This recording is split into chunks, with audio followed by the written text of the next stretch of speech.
Olá pessoal, sou o professor Ricardo, hoje num ambiente um pouquinho diferente aqui, mas disposto aí a passar alguns conhecimentos de Python orientado a objetos para vocês, né? Hoje a gente vai fazer um pouquinho diferente, vai dar uma prosseguida naquela aula inicial, né? Na aula 1, então hoje é a aula 2.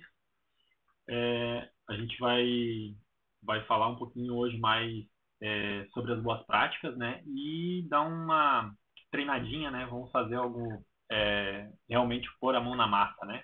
Então, só vou passar aqui para o ambiente de apresentação. Então, basicamente, o que a gente vai falar, né? De introdução, orientação a objetos. Hoje a gente vai colocar um pouquinho mais a mão na massa, né? Então, na semana passada a gente falou um pouquinho sobre diagramas de casos de uso, né? Então, vimos como são compostos esses diagramas e como nós conseguimos utilizá-los, né? Vimos também sobre diagramas de classe, uma pequena introdução, onde eu falei o que é uma classe, como que a gente consegue utilizá-la, né? E aquela forma de pensar a programação orientada a objetos, né? Não mais como uma simples forma de programar, ou então mudando as diretivas, mas realmente como mudando a nossa forma de pensar em relação à programação, né? Nós vimos lá os principais conceitos relacionados a classes e objetos, e hoje a gente vai ver a parte mais de implementação, digamos assim, né? A gente vai começar com as boas práticas, onde eu vou passar algumas das coisas que nós devemos observar quando formos programar orientado a objetos, né? E bem como um hands-on, né? Que é colocar a mão na massa lá sobre o que devemos cuidar, né? Então, inicialmente, observando basicamente as boas práticas, né? Desde a construção dos nomes das classes nós devemos cuidar, né? Então, quando a gente vai construir uma classe, nós devemos observar que devemos iniciar a classe, o nome da nossa classe, com uma letra maiúscula. Isso já é de praxe. Então, vou construir uma classe, já coloco lá a palavra reservada class e já coloco o nome da minha classe. Não se preocupem tanto nesse início com código. Primeiro vamos atentar para o que são as boas práticas, depois eu vou passar para vocês o código, inclusive a gente vai fazer alguns exercícios nesse próprio vídeo, né? Então, algumas coisas. Quando a gente programa orientado a objetos, na verdade, todo tipo de programação, a gente tem que cuidar com acentos, né? Eu até recomendo a gente sempre fazer a programação em inglês. Claro que o foco não é a gente programar tudo em inglês. Se você não sabe inglês, você pode programar tranquilamente em português, mas que você evite algumas coisas. Por exemplo, acentos. Acentos em cedilha, eles são totalmente desaconselhados. Primeiro porque, dependendo da codificação do que o usuário vai abrir o arquivo, ele pode gerar um problema. E segundo, porque muitas linguagens nem aceitam esse tipo de caracteres especiais, né? Os números, eles podem ser utilizados, tá? Desde que depois de uma letra. Tá? Nunca pode iniciar uma classe, na verdade, nada pode ser iniciado com um número, né? Não pode, nenhuma variável tu vai conseguir iniciar com um número, né? Além disso, o cifrão e o underline, eles são considerados letras, então eles podem ser utilizados, mas ainda assim, para classes nós não recomendamos, não é recomendada a utilização disso. Lembrando que letras maiúsculas ou caracteres maiúsculos são diferentes de caracteres minúsculos, né? Então, se nós programarmos, se nós criarmos nessa classe todas as letras maiúsculas, que já não está nas boas práticas, né? Eu vou ter que utilizar isso sempre, né? Então, até por isso são as boas práticas. Todos os programadores, quando vão criar suas classes, eles buscam utilizar sempre as boas práticas para, quando alguém for utilizar aquilo, já utilize da forma correta, né? E é sempre bom lembrar que existem algumas palavras que são reservadas. Então, por exemplo, a class é uma palavra reservada. Eu não posso criar uma classe chamada class, né? Tipo, class. Isso, obviamente, vai gerar um erro de interpretação por parte do meu interpretador, né? Então, eu não posso criar classes com palavras reservadas. Outra, por exemplo, self. Não consigo criar, né? Há algumas outras coisas ainda, né, relacionadas a classes. Então, como eu falei, a classe ela deve iniciar com letras maiúsculas, né? E a gente utiliza um tipo de entre aspas, codificação não é bem um tipo de codificação, um tipo de estruturação de letras, né? Que a gente chama de camel case, né? Que é o quê? Nós não colocamos espaços Nas classes nós também não colocamos underline, né? E o recomendado é, por exemplo, se eu vou ter uma classe que tenha, seja um nome composto, tenha mais de uma palavra junto, né? Eu coloco o início de cada uma das palavras em letra maiúscula. Então, por exemplo, vamos supor que eu coloque uma classe que eu criaria, uma classe com o nome de cadastro de funcionário, colocaria o C de cadastro maiúsculo, o D do D maiúsculo e o funcionário, o F maiúsculo. Observem que o funcionário não vai acento, como eu tinha comentado antes, né? Então, um detalhe de boas práticas, tá? Eu sei que a gente pode colocar mais de uma classe no mesmo arquivo, certo? Em alguns casos isso é até recomendado, mas principalmente para quem está iniciando e pensando numa estruturação que a gente vai ter uma classe muito diferente da outra, é recomendável que a gente coloque uma classe por arquivo, até para deixar bem separado uma das outras, das outras, né? Mais à frente, a ideia com esse curso de iniciação à orientação a objeto, né, introdução à orientação a objeto em Python, é, na verdade, a gente programar com o Django. Vocês vão ver que, por exemplo, o Django ele recomenda até, não é que ele recomenda, o padrão dele é ter um arquivo, por exemplo, para models, né? E então todos os meus modelos ficariam dentro daquela classe models. Eu recomendo até a gente fazer um package, né, um pacote, onde vão ter lá todas as nossas classes, cada uma delas em um arquivo. Por que isso? Depois, futuramente, se a gente for querer dar uma manutenção nesse código, é muito mais fácil encontrar algum erro específico de uma classe, ela estando num arquivo isolado, do que, por exemplo, eu ter um arquivo lá de 5.000 linhas e depois sair catando um erro lá dentro, tá? Até porque quando a gente programa orientado a objetos, tem um objeto que chama outro, um objeto que dispara uma ação em outra. Eu tenho a minha pilha de erros, né? Na verdade, que é o quê? Eu tenho lá um erro que disparou um outro erro, que disparou um outro erro, ou uma exceção que disparou outra exceção, que disparou outra exceção, que lá no final chegou num erro e eu preciso tratar esse último erro. Então tem essa pequena diferença que a gente tem que cuidar quando está implementando. Então é recomendável, né? Eu recomendo para você sempre utilizar uma classe por arquivo para conseguir facilitar essa visualização, né? Então, olha só, eu tenho aqui a minha classe, né? Então, aqui tem um exemplinho de uma criação de classe. Então, eu tenho aqui minha palavra reservada class, e eu crio a minha classe com letra maiúscula, passo parâmetros de herança para ela, né? Tenho minha definição de 2 pontos, e tudo a partir daí começa com uma indentação simples, certo? Eu tenho aqui um pequeno comentário, certo? Eu posso ter comentários aqui na minha declaração principal da minha classe, né? Então, aqui um comentário simples, essa é a declaração principal da classe.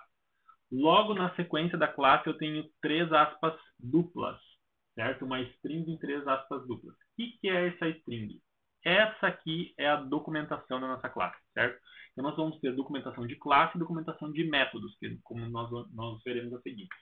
Quando eu coloco o meu código entre 3 aspas duplas, como está aqui, quando eu vou dar um help na minha classe, é aquele textinho que o interpretador do Python nos coloca lá.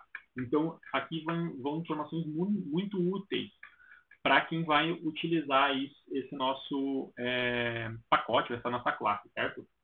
É bastante importante observar que quando eu tenho uma indentação, eu preciso ter algum código aqui dentro válido, né? Então, se eu não tivesse, por exemplo, esse PES aqui, esse meu arquivo teria um erro, né?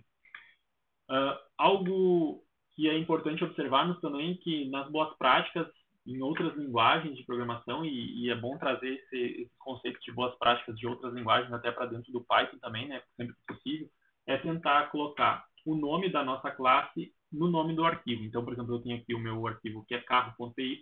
Óbvio que no nome eu não vou colocar letra maiúscula nesse caso, né? Então, a minha classe, eu sei que a classe que eu vou ter lá dentro é a carro, certo? Com letra maiúscula. Quando nós temos atributos nas nossas classes, que nós vamos criar nossos atributos, que são como se fossem variáveis, né? Na verdade são variáveis que a gente acaba programando lá dentro. Então, tem algumas coisas que se repetem, né? Então, a gente evita acentos, qualquer tipo de acento, e bem como o C cedilha, né? Os números eles podem aparecer depois de caracteres, mas, de novo, não são tão recomendáveis assim, né? Até porque um número não expressa um sentido muito grande, com exceção que, em alguns casos, são extremamente necessários, né? Underline e o cifrão, eles são considerados letras, né? Então, podem ser utilizados. De novo, maiúsculas são diferentes de minúsculas, mesmo que quando estamos utilizando ou quando estamos falando de atributos, todas as letras elas devem ser minúsculas, tá? A gente vai ver depois disso também.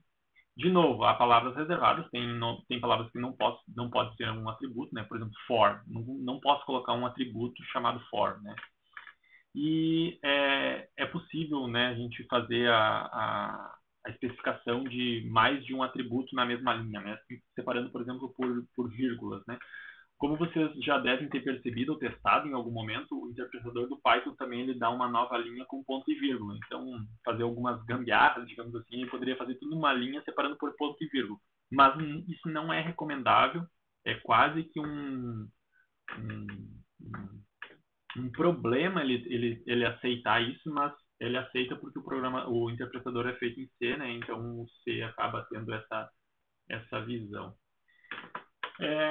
Então a gente inicia sempre o nome dos nossos atributos. Na verdade, todo o atributo a gente coloca em letra minúscula, né? E a gente, diferente do nome da classe, quando eu tenho palavras compostas, lá no nome da classe a gente faz o camel case, né? Aqui nos atributos nós vamos separá-los por underline. Então, por exemplo, se eu tenho um atributo, né, chamado ano de fabricação, o ano fabricação, eu vou colocar ano underline fabricação, ano underline modelo, número underline dias, velocidade, se não tiver nada, né?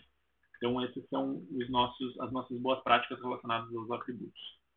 Métodos. Métodos seguem regras muito próximas dos atributos. Então, nós vamos ter métodos iniciando com letra minúscula, vamos ter métodos separados por underline, não por camel case, né? Uma coisa muito importante é que, como nós vimos até lá no diagrama de classes, nós podemos criar o nome dos métodos da forma que nós quisermos, né? Só que é altamente recomendável a utilizar o quê?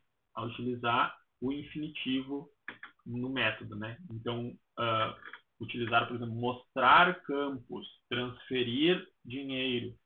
Inicializa não é um nome tão recomendável. Seria inicializar. Acender também é a mesma coisa, né? Seria acender e não acende.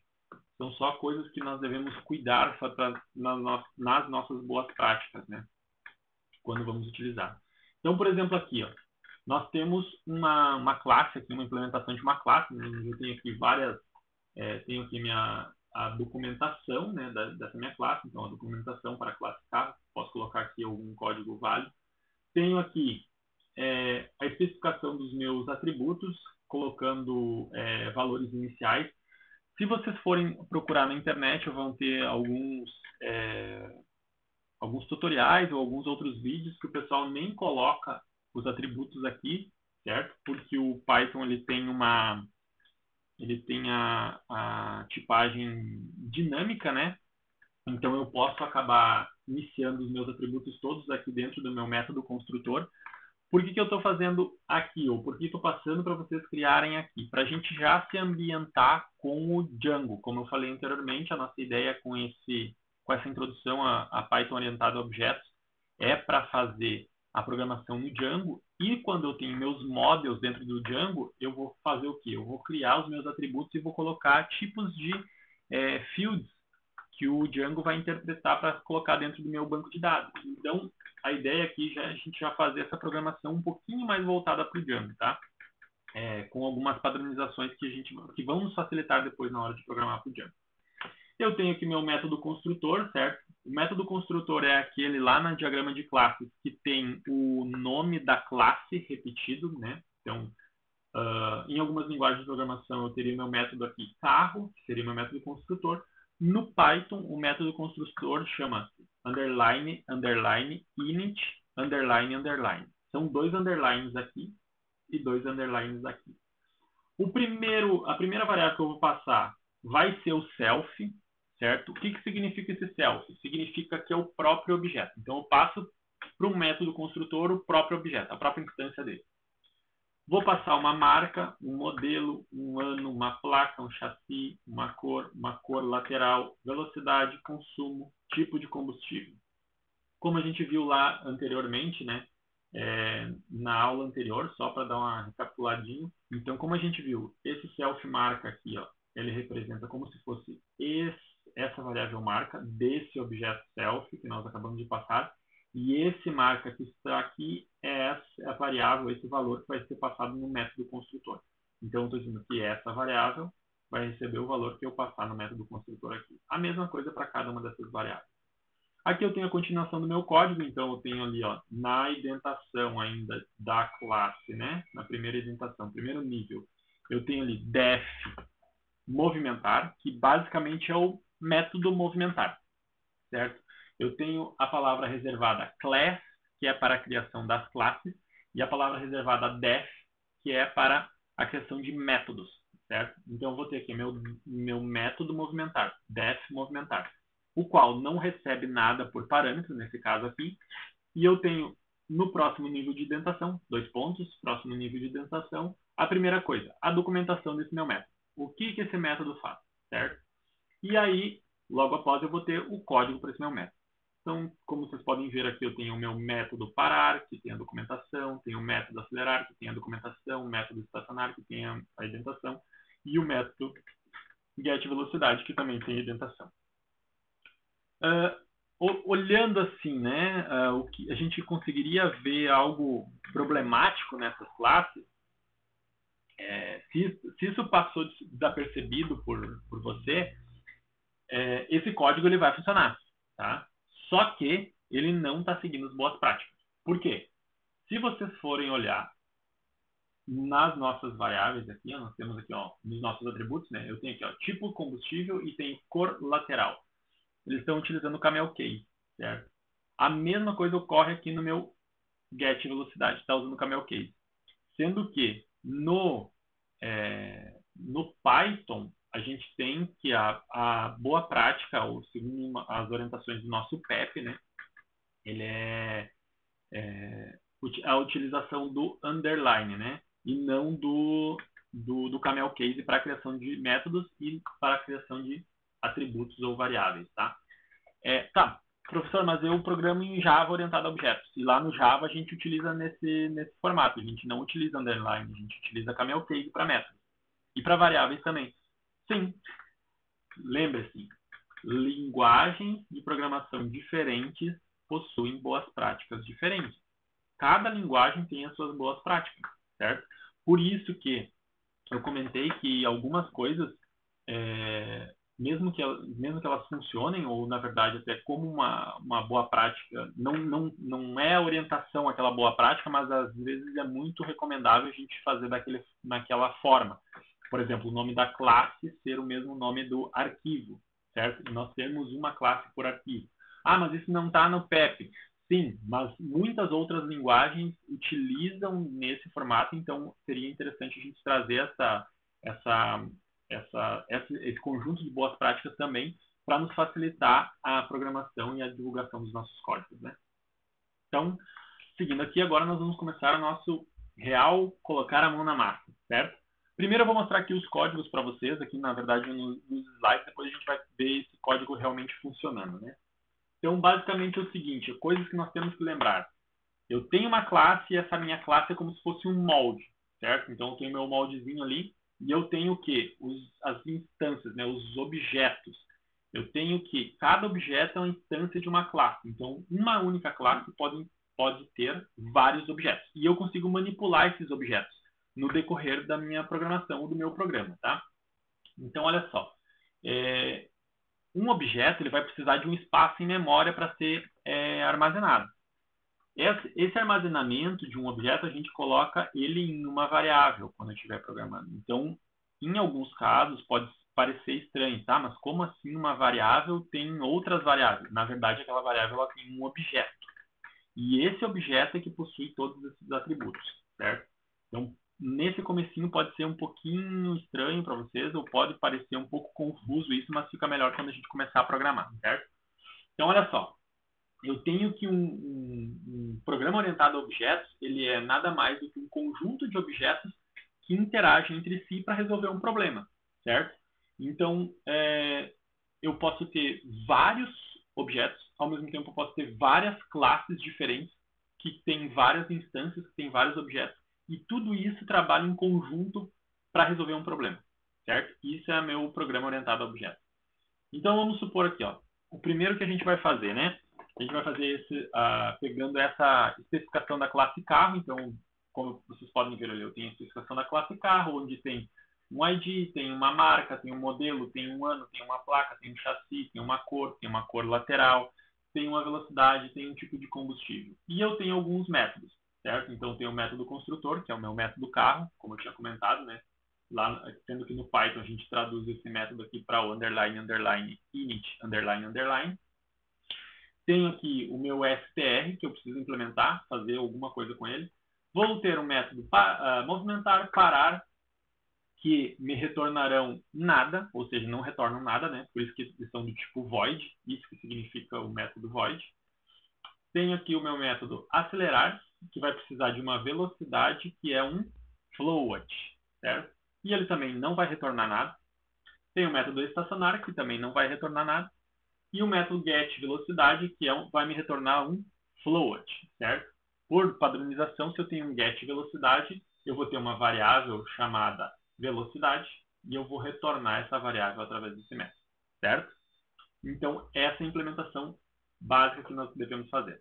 Aqui tem um exemplinho que eu vou fazer junto com vocês aqui. Na verdade, a gente vai pegar e vai tornar essa implementação real aqui, né, manipulando automaticamente, mas eu vou deixar disponível nos slides e também aqui no vídeo. Se você quiser, pode pausar e copiar direto ele aqui, não precisa esperar os próximos minutos para fazer esse código funcionar, né?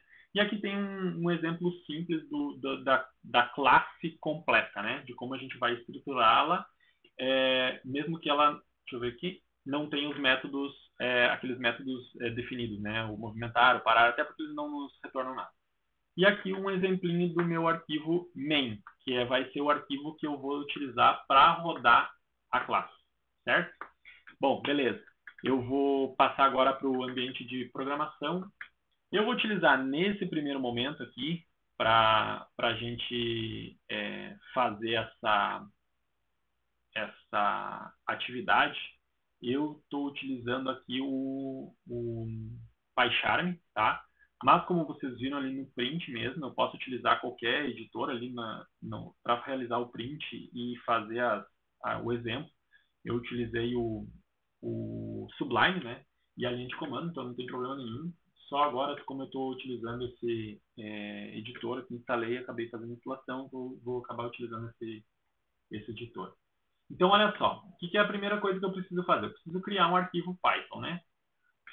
Seguindo aquela especificação, o nome do meu arquivo Python tem que ser carro.py, certo? Pode ser que fique um pouquinho pequeno aí para vocês nessa visualização, mas eu estou criando com esse nome, tá? Tentei aumentar ao máximo a fonte e até onde eu consegui até o momento foi isso. Então, olha só, eu vou criar aqui a minha classe carro. Deixa eu só dar uma conferida aqui. Aqui, tá aparecendo tranquilamente. Eu vou criar aqui a minha classe carro. Então, o que eu vou utilizar? A primeira coisa, eu vou utilizar a palavra class, que é a palavra reservada, carro, certo? Essa definição aqui que nós fizemos inicialmente é se nós teremos algum tipo de herança, tá? Nesse caso, nós não vamos trabalhar ainda com herança, porque a gente está recém começando a trabalhar com orientação a objetos, tá? Mas a partir das próximas aulas a gente vai trazer alguns conceitos a mais, então nós vamos trabalhar com alguns arquivos que utilizam alguns conceitos da orientação a objetos, como por exemplo herança, polimorfismo, sobrecarga, sobrescrita e tudo mais, tá? O que eu tenho a seguir? Eu tenho a minha documentação. Então eu tenho aqui, ó, 3 aspas simples e vou colocar a documentação da minha classe carro. Como eu disse antes, vocês podem fazer o código preferencialmente em inglês, né? Mas nesse momento não se preocupem tanto com isso, então eu posso colocar inclusive a minha documentação aqui. Documentação da classe carro, tá? Posso colocar aqui os meus atributos. Qual é o meu primeiro atributo? Marca, certo? Marca, eu vou inicializar ele vazio. Vou ter outros atributos. Qual é o meu outro atributo? Modelo. Também é uma string vazia. Ano. Ano, eu vou setar ele como um tipo inteiro em 0, né? Placa, que também é uma string vazia. Tenho chassi, que também é uma string vazia. Tenho cor. Tenho cor lateral. Cor lateral. Tenho velocidade. Velocidade, que é um float. Tenho consumo, que é um float. E tenho tipo de combustível. Tipo combustível. Combustível. Que é uma string vazia. Certo? Criei aqui os meus principais atributos conforme a nossa especificação na nossa classe. Certo? Então, olha só. Que é o próximo passo do que eu tenho que fazer, né? A gente tem que fazer basicamente o nosso construtor. Vou criar meu método construtor aqui, tá? Então, eu tenho aqui meu def init, certo? Onde eu vou passar o meu self, tá? Então, nesse caso aqui, eu vou passar meu self, eu posso colocar aqui, não necessariamente precisa ser o mesmo nome, então eu posso botar aqui, por exemplo, brand, que seria a minha marca, um model, seria o meu modelo, ano, posso colocar placa, identification, certo? Posso colocar color, color, cor lateral, velocidade, consumo,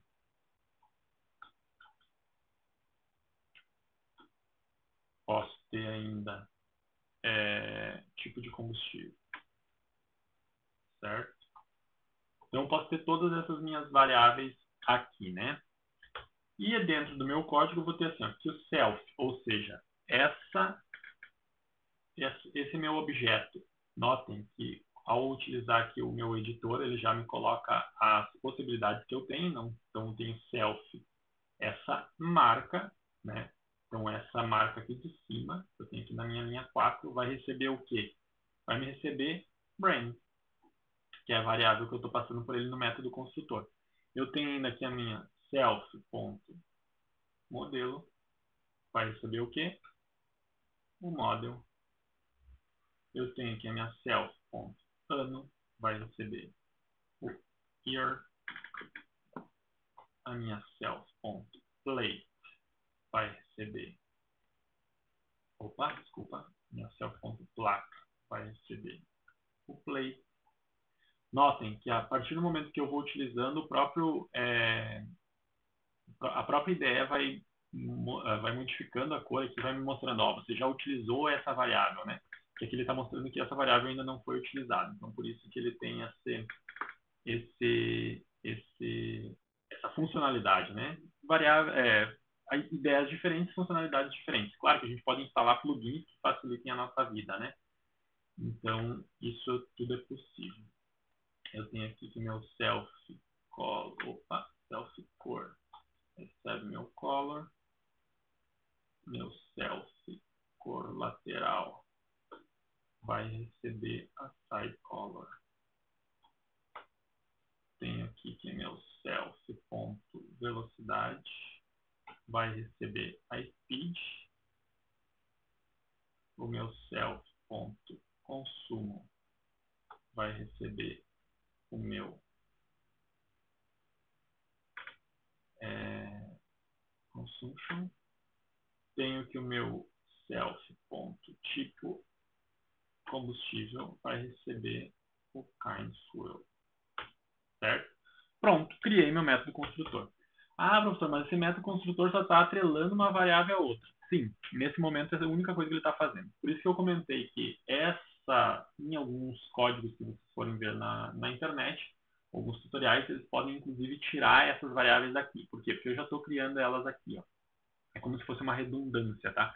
No nosso caso em específico, não vai ser uma redundância. Por quê? Porque eu estou buscando utilizar o padrão do Django, né? Então, quando nós tivermos nossos modelos criando lá no Django, aqui a gente vai colocar um código de definição de fields, né? E não simplesmente um valor. O valor ele vai continuar sendo setado, por exemplo, através do método construtor, certo? Eu tenho lá na minha especificação que eu tenho o método str, certo? O que é esse diabo desse método str, professor?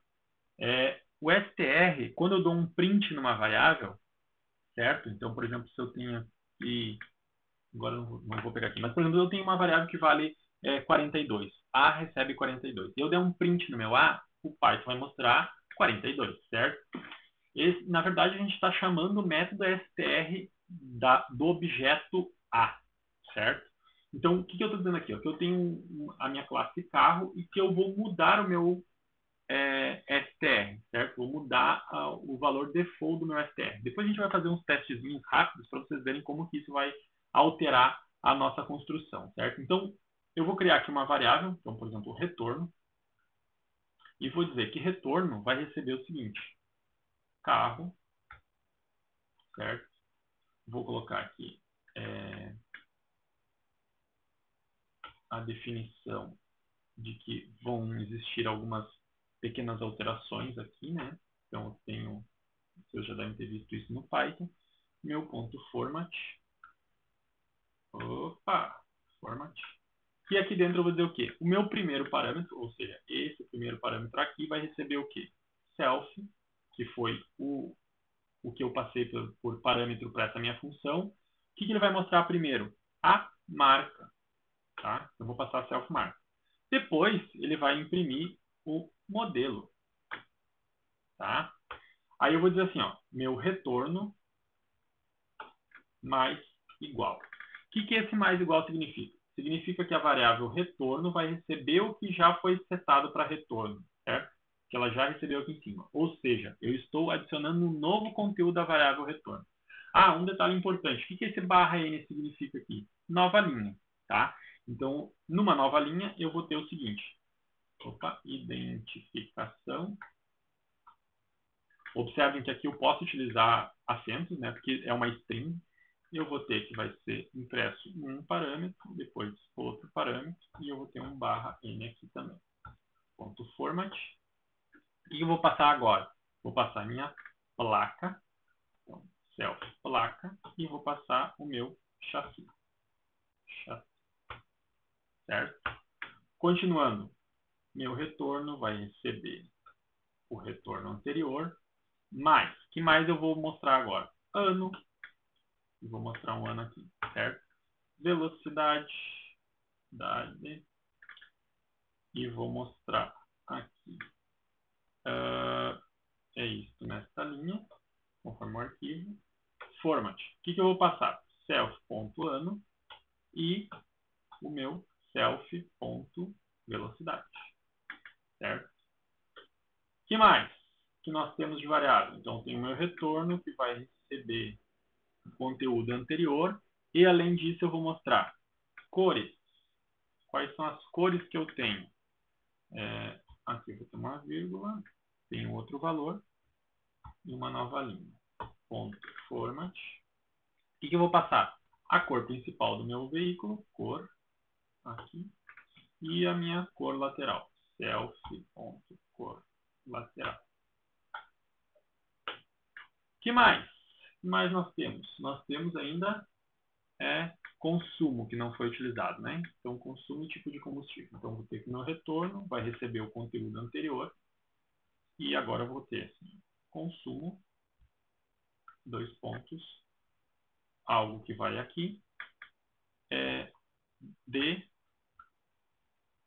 por quilômetro, certo? Não vou ter mais nenhuma outra informação para ser mostrada, vou colocar aqui o meu ponto format. O que eu vou mostrar primeiro é o self.consumo, né? Consumo nosso veículo. E depois o tipo de combustível. Então, self.tipo combustível. Certo? Beleza. Criamos nossa variável retorno, passamos todos os dados que temos nessa nossa classe. E agora eu só tenho que dizer assim, ó, return retorno. Esse retorno é a minha variável, certo? esse return aqui é a palavra reservada desse método que vai retornar isso para o meu programa, certo? Lembrando que nós temos alguns outros métodos que precisam ser criados, né? Então, uma outra boa prática, eu tenho que sempre deixar uma linha em branco entre os meus métodos, certo? Não só boa prática, mas senão ele acaba não funcionando, né? Então, eu tenho quais são os métodos? Era o método... Quais eram? Deixa eu mudar aqui. Movimentar, parar, acelerar. Então, vamos lá. Então, eu vou ter o método movimentar, def, movimentar, que não recebe nenhum parâmetro, certo? Por definição, a gente sempre passa o self, tá? O self ele vem a ser para utilização naquele objeto. Senão, se eu não passar o self, esse é um método estático, mas aí é uma outra discussão que vem em um outro momento, tá? Eu vou ter, como foi comentado anteriormente, eu tenho aqui a definição da minha documentação, né? Documentação do método, certo? E para não gerar um erro, eu tenho que ter um PES aqui, certo? Eu tenho outro método que chama parar. Observem, eu não tenho retorno, né? Então, por isso eu não tenho return. Aqui no nosso str, a gente tinha um retorno de uma string. Logo, eu tenho essa variável retorno, que é uma string, certo? Aqui é a mesma coisa, então eu vou ter a documentação do meu método. Opa, foi uma mais. Documentação do método parar. Vou mudar esse aqui. Movimentar. E eu vou colocar aqui um path, da mesma forma. Aqui eu vou criar outro método, que é o método acelerar. Acelerar. Observem, quando eu tenho o acelerar, eu tenho que passar uma variável para ele. Então, eu vou colocar aqui, ó, velocidade. E o nome da variável tem que ser velocidade, né? E eu vou colocar um padrão aqui, ó. Bom, se não tiver passado, se o meu usuário não tiver passado nenhuma velocidade, eu vou colocá-la, vou passar a velocidade 0.0. Isso aqui eu estou tornando o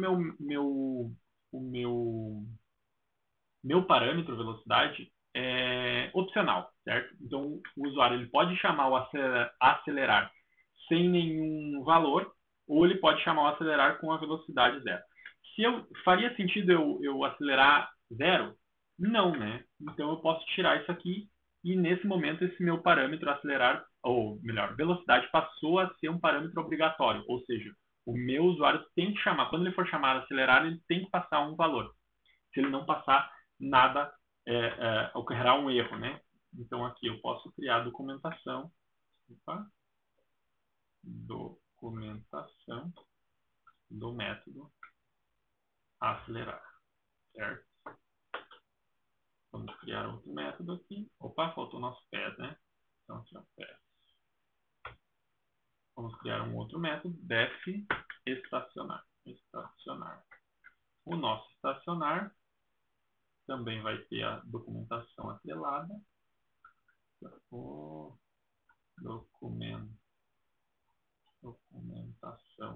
do método estacionar, certo? Está criada. Nós também temos aqui o nosso querido path, que vai nos permitir não programar esse método e ao mesmo tempo ele não nos retornar um erro. E o último método que a gente precisa criar é o nosso método getVelocidade, que vai passar um self, só que, lembrem, se vocês forem olhar lá a nossa especificação, o método getVelocidade tem que retornar o quê? Um float. Então, eu vou ter aqui a minha documentação do método getVelocidade, e eu vou ter aqui um return self.velocidade. Aí ele vai retornar o valor float atrelado à velocidade. Certo? Pronto. Criamos a nossa classe. Se eu tentar executar a minha classe carro, eu não vou conseguir executá-la. Por quê? Porque não tem nada sendo executado aqui. Eu tenho apenas as definições de alguns métodos, a criação de algumas variáveis, certo? Então, eu tenho aqui a criação do meu método construtor e aqui a definição de algumas variáveis. Mas eu não estou utilizando isso para nada. Então, se, por exemplo, se por acaso vocês tentassem executar esse código via linha de comando ou via interface aqui do próprio da própria IDE. No meu caso aqui, ela já está executando o método, o arquivo main.py, que era um arquivo prévio, mas eu posso pegar aqui uma nova aqui. Deixa eu aumentar essa fonte. Então, por exemplo, vou lá nessa pasta, project, Python project, aqui dentro. Ó, aqui dentro eu tenho um arquivo carro.py. Se eu der um Python 3 carro.py, ele não mostrou nada, certo? Não gerou erro, mas não mostrou nada. Não tem nada sendo executado. Tá, professor, mas não tinha nenhum print, não tinha nada. Realmente, não tinha nenhum print. Mas todo o código, ele é executado, ele é criado dessa forma, quando a gente pensa em orientado a objetos. A gente cria primeiro a classe e depois a gente cria um arquivo que vai ser executado, e aí a partir desse arquivo a gente faz o que a gente dispara, né? Ou cria tudo com base naquele carro. Então vamos pegar aqui o nosso método, o nosso arquivo main, e aqui sim eu vou criar um código que utiliza aquela classe. Então, por exemplo, o que é a primeira coisa que eu tenho que dizer? Isso já é uma diretiva que quem programa em Python já deve ter visto. Então, por exemplo, eu tenho lá o from, e eu coloco o nome do meu arquivo. Então, from, qual é o nome do meu arquivo? Carro. Eu quero importar a minha classe que eu acabei de criar, que chama carro. Opa, agora começou a fazer sentido para vocês, né? Beleza, o que eu posso criar aqui? Eu posso criar aqui um tipo de variável. Então, eu vou colocar aqui, minha variável Fusca é de um tipo. Qual tipo? Do tipo carro. Olha só que legal agora. O que eu preciso ter quando eu vou criar um carro? Se vocês observarem a nossa IDE, quando a gente faz isso aqui, ele já nos coloca, em alguns casos, aqui vai ficar bem pequenininho, mas ele já nos coloca o que precisa ter dentro dessa IDE aqui, ou melhor, desculpa, o que precisa ter dentro desse construtor. Depois eu vou mostrar como é que a gente faz isso via linha de comando, tá? Mas aqui, ó, ele já vai nos mostrar aqui, ó, precisa ter uma variável do tipo, ou um parâmetro brand, um parâmetro color, parâmetro consumption, identification, kind fuel, model, place, type color, speed, year, tudo que a gente definiu no nosso construtor lá. Tá? Então ele está dizendo aqui, ó, você não definiu nada disso e você precisa definir. Então vamos lá. Primeira coisa, meu self é o próprio objeto, então eu acabo não passando ele como parâmetro, tá? Isso já é passado automaticamente pelo próprio interpretador do Python. Então, primeira coisa, se eu tenho um Fusca, eu vou criar aqui que é do tipo Volkswagen. Certo? Então, aqui é Volkswagen, e eu tenho aqui que ele é um Fusca, certo? O modelo dele é um Fusca. Vou separando tudo por vírgula, certo? Como se fosse uma tupla. O ano 1965, eu tenho aqui a placa dele, por exemplo, TEX 000, opa, 0. Agora, novo padrão vai uma letra, né? 00, por exemplo. Tem aqui o meu chassi, que eu posso colocar qualquer informação aqui, certo? Não que um chassi vá qualquer informação, mas que o nosso exemplo aqui vai ser qualquer informação, desde que seja maiúsculo. Tá? Vou ter uma cor, então vírgula, a cor, azul, opa, foi errado aqui. Azul, então Fusca azul. Tem uma cor lateral, que é preto.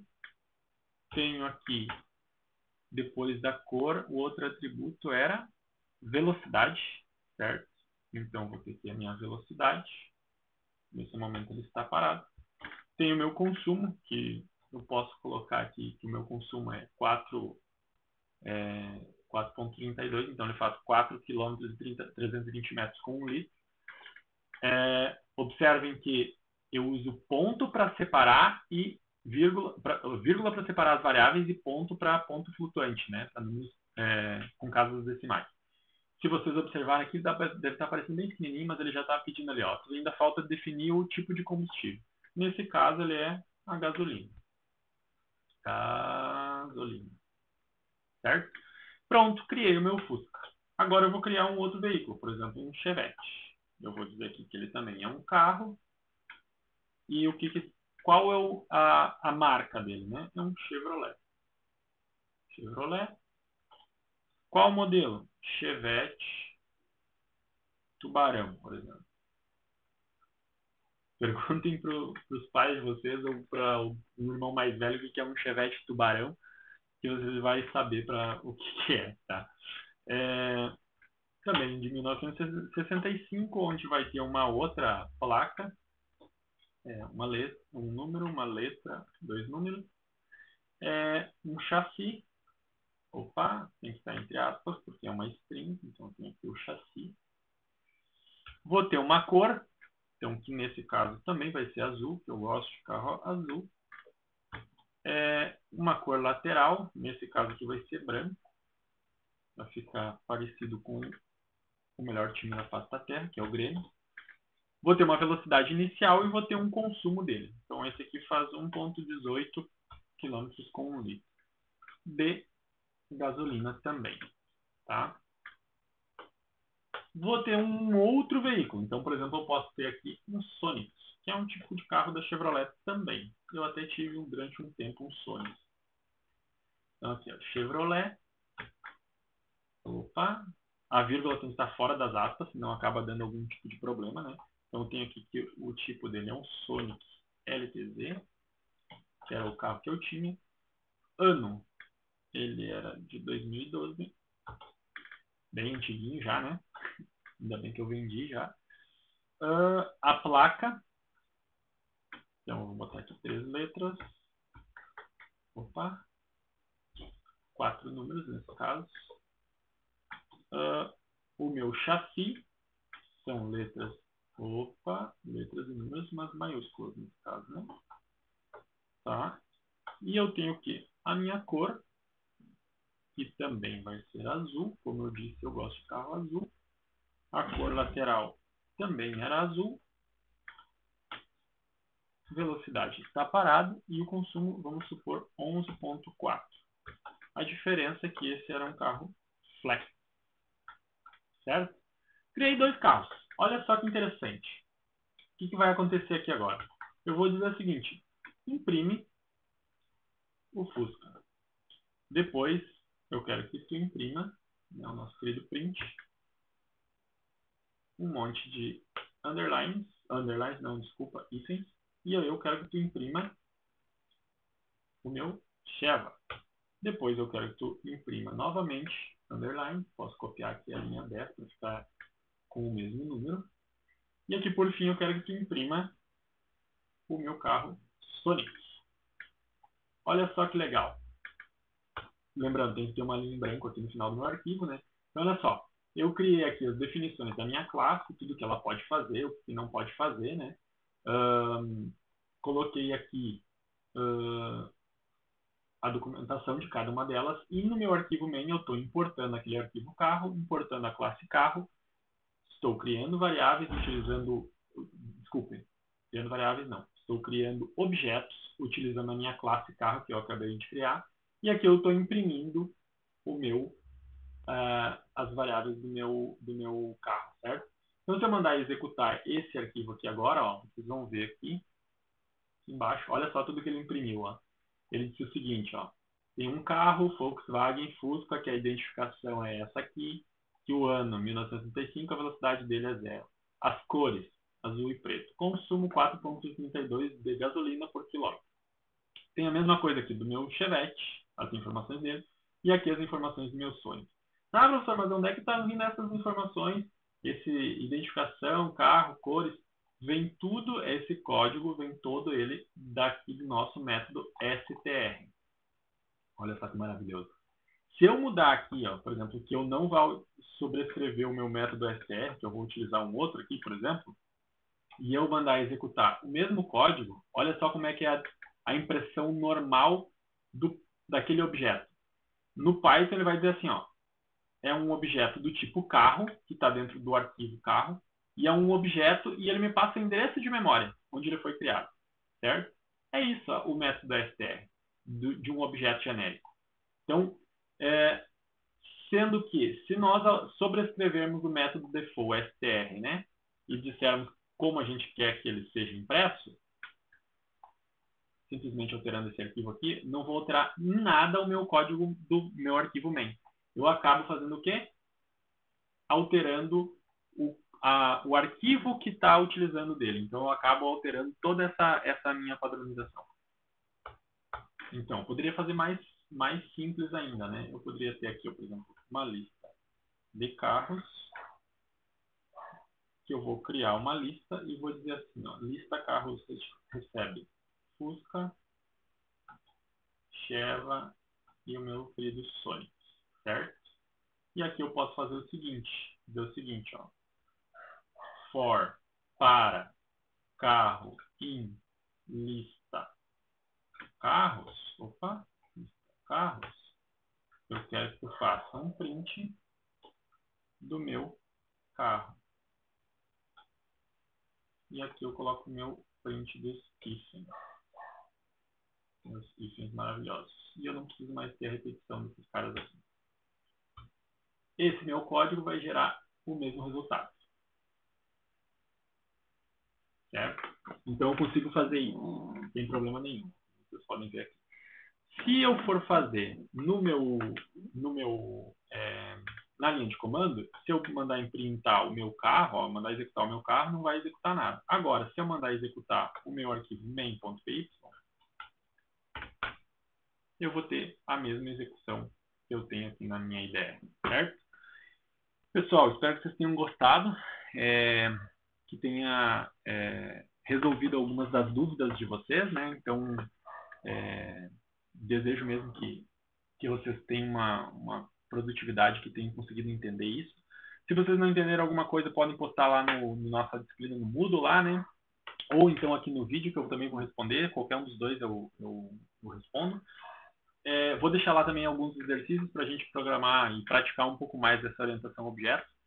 Caso ficou alguma dúvida, não hesitem. É melhor que vocês sanem a dúvida. Não existe dúvida boba, né? Idiota. Todas as dúvidas são válidas. E não deixem de perguntar, porque é muito pior você ficar com a dúvida e fazer algo errado numa programação futura do que simplesmente você saná-la e descobrir o que está errado, tá? Abraço, bom programa para vocês.